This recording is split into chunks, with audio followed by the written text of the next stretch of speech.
Hey, what's up YouTube? Welcome back to the channel. Christine with Gauge Girl Training here. In today's video, we're going to talk about how to stay motivated to lose weight. So let's get started.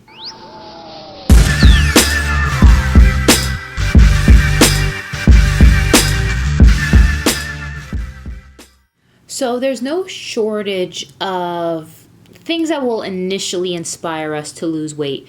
And for me personally, I get inspired when I see somebody else's progress, especially if it's like somebody you know and you're like, wow, I see what they look like in their before photo. I see about how long it took them to get where they need to be. And, you know, I could do that if I focused. And I think that's a really great source of inspiration for people. However, inspiration runs out, and before you know it, you're back to square one, doing the same things you always do and not where you ultimately want to be. So the trick is, how do you actually stay motivated to reach your health goals? I see this all the time. I see some people crush their goals. I see other people who just ultimately give up way too soon.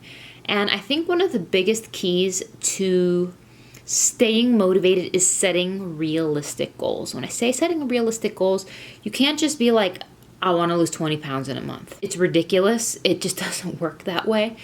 What instead I recommend, if you have about 25 to 30 pounds or less to lose, I recommend setting a goal based off of your measurements. So for instance, set a goal to lose about 1/2 inch off of your waist per week. That's very realistic. Don't even worry about what the scale says. Just focus on the changes of your measurements. Now, if you have about 50 to 75 pounds to lose, you could very well lose over 1/2 inch to 1 inch off of your waist, depending. So I have seen it happen, but focus on the measurements. Focus on realistic changes, because if you're expecting to see like drastic changes, you're not going to see it. You're going to get frustrated and you're going to give up way too soon. So the next thing you want to do to stay motivated is to pick a plan that fits your lifestyle. If you are a busy person and the whole idea of cooking really complicated recipes just isn't going to work for you because you need something simple that's easy that you can grab and go, then pick a plan that's convenient and easy.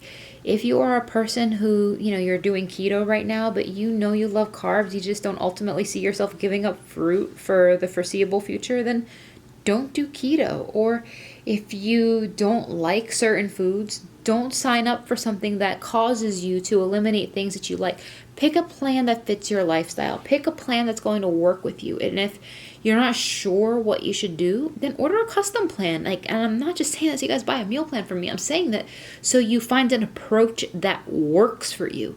And that's the most important thing, because you could be wasting a ton of time on a lot of approaches that are not ultimately something that you're going to feel comfortable with, not ultimately something that you can actually see yourself doing. So pick an approach that fits your lifestyle. The next thing you want to do to stay motivated is to celebrate your success. I call these things non-scale victories, and obviously it could be scale-based victories, but when you have victories, when you have successes along the way, you have to celebrate them and make them a big deal. If you have been partying every weekend and hitting up the happy hours and you go a whole week without drinking, don't celebrate that by having a drink. Celebrate it by getting yourself a mani-pedi, getting yourself a new sports bra, getting yourself a new pair of sneakers. If you hit a new PR in the gym, maybe reward yourself by doing a face mask. You have to reward yourself and celebrate the successes, because those things are going to motivate you. They're going to keep you going week after week,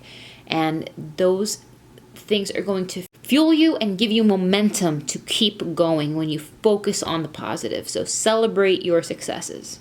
The next thing you want to do to stay motivated is to find social support.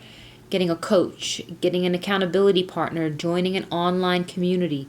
These are all excellent ways to stay motivated, to stay plugged in, to see what other people are doing and seeing how they're making it happen. Because when you see how other people are going about it, and when you're sharing what you're doing with other people, that social element is what's really going to keep you motivated and push you to keep going when you otherwise would not have. All right, guys, now my last tip to stay motivated is to make a commitment.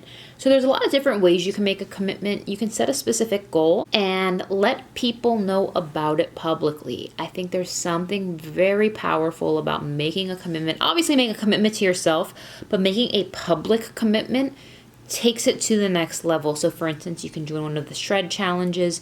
You could just announce your goal on your social media. You can tell your coworkers that you're going to do something. Once you say you're going to do it, you put a lot more pressure on yourself to actually follow through. So by committing to something, it will definitely help you stay motivated. So I hope you guys enjoyed these tips. Thank you guys so much for watching, and I'll see you in the next one.